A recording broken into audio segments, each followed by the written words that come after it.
So, hello guys, what's up? It's me again, si Mima Alicia nyo at nagbabalik ulit para sa ating panibagong video. So, kanina nga po mga minamahal ay napag-usapan natin itong si Jan Amores, kung saan nga po ngayon ay nakakulong na siya dahil nga po sa pagkaka-involved sa isang shooting incidents dahil nga po napikon sa larong basketball. So, ang tapang ni Jan Amores, mga minamahal, parehas din dito kay Sara Duterte na parehas mga pikon. So, madami ang nag-comment na, Mima, paano mo nasabing lalaki ni Sara Duterte si Jan Amores, ang bata-bata pa. Siguro ata mga minamahal, yung nag-comment nun, hindi ata nasubaybayan yung content natin noong mga nakaraang buwan. Kasi pumutok po yung issue ng kabit issue ni Sara Duterte way back, if I'm not mistaken, January or February. So ngayon, ipapaliwanag natin kung paano nga ba naging lalaki, di umano, ni Sara Duterte itong si Jan Amores. Kasi dito po yun sa pa-blind item ni Nino Barsaga. So ano nga ba yung post ni Nino Barsaga, mga minamahal? Ito yung kanyang pa-blind item noong January yan or February. Sabi dito, yung ama ni government official na babae ay babaero. So yung tatay, babaero daw. Pero itong si Madam, lalakero pala. So sa madaling sabi mga minamahal, meron pa blind item itong si Nino na isang babaeng high government ranking official na merong amang babaero. Tapos itong si babae din naman is lalakero. Pa-blind item pa lang po yan mga minamahal. Hindi naman dyan minention, diba, si Sara Duterte. Ngunit, merong isang vlogger ang nangahas na magsalita na ang tinutukoy ni Nino Barsaga ay si Sara Duterte. Dahil, according mismo sa kanyang sinabi, yung 125 million na confidential funds si Sara Duterte, ang iba daw po doon mga minamahal ay tinayuan. Ipinatayo niya ng gasoline station dito kay Boylet na si Jan Amores. At saka mga minamahal, matatandaan ninyo na itong si Sara Duterte din ay nagbigay ng letter kay Jan Amores noong panahon na, if I'm not mistaken mga minamahal, nakipagsuntukan din itong si Jan Amores, 'di ba, sa PBA ba yun or sa Lasal, 'di ba? Mga minamahal, nakipagsuntukan itong si Jan Amores na si Jan Amores ay mali, ngunit kinampihan ni Sara Duterte. Pero mga minamahal, sa usaping panlalalaki, ito po yung evidence natin. Pero hindi ko kino-confirm na totoo ito. Pero first-hand information, galing mismo sa isang vlogger na dinidiin niya na itong si Sara Duterte ay lalaki at kabit niya itong si Jan Amores. So sa mga hindi nakakaalam, ito po yung sinabi ng vlogger na yon. So, I know, kilala nyo tong lalaking to Sa pagkakaalam ko, kilala nyo tong lalaking to. Panoodin natin. Para malaman ninyo kung sino yung basketballista na sinasabi ko na ginastosan ni Sara Duterte ng mahigit 100 million para tayuan ng gasoline station. Angas, no? Siya po ay isang batang-batang maskulado. Hindi lamang maskulado. Talagang macho-macho. Siya po kung di pa ako nagkakamali, siya po si Jan Amores. Siya po si Jan Amores. Nako. Siya po ay sa player ng hindi ko lang alam kung anong player po siya kung anong to siya,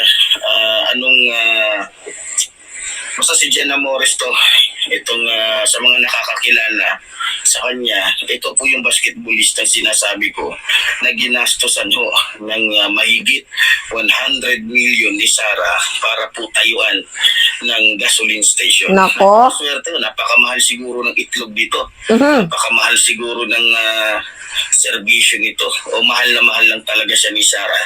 Kaya imbis na yung 100 million ay ibigay sa ating mga kababayan, siya po ay sa PBA naglalaro pala. Noon, naalala ko na, siya pala ay sa PBA naglalaro. Jan Amores, kilala ko yan.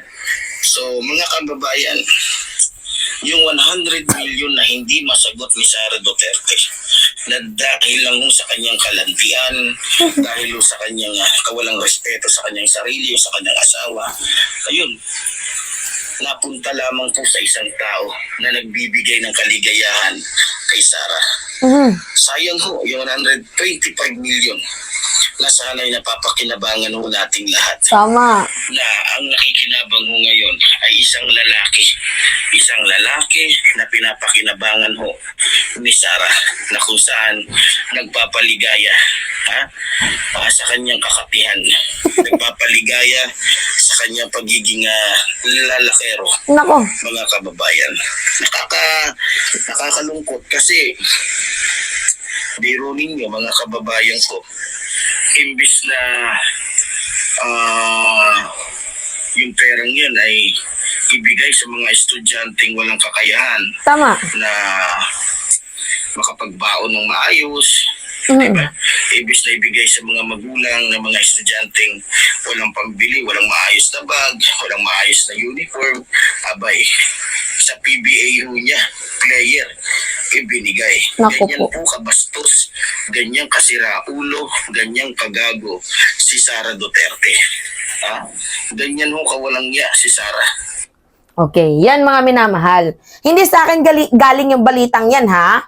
Galing yan kay Epifanio Labrador. At kung totoo man po itong sinabi ni Epifanio, nakakasuka. Kasi mga minamahal, sa totoo lang din naman, up to this moment, hindi din naman kayang masagot ni Sara Duterte kung saan nga ba niya dinala yung 125 million confidential funds.